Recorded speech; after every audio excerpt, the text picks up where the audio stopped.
सजदे तिलावत की अदायगी के लिए आयत सजदा की तायीन ये ज़रूरी नहीं है।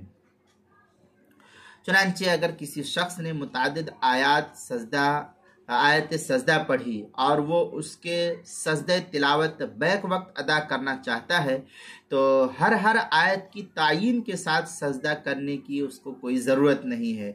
मसलन ये कहना कि मैं 90 पारे का सजदा कर रहा हूँ, 14वें पारे का सजदा कर रहा हूँ, 13वें पारे का ये कहना कोई ज़रूरी नहीं है, कोई भी आयत सजदा कर सकता है।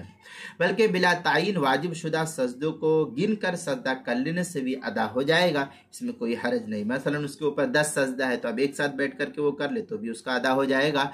चुनांचे दुर मुख्तार माशामिया में वयफ़ी अयसजुदा आददा मा अलैहि बिला तायीन व यकूनु मुअद्दियन, ये फतवा शामी की इबारत है। दुर मुख्तार माशामी जो ज़करिया बुक डिपो देवबंद का हिंदी नुस्खा उसकी दूसरी जिल्द सफ़ा 583, किताबुल मसाइल पहली जिल्द सफ़ा 540 पर इसको नकल किया गया है।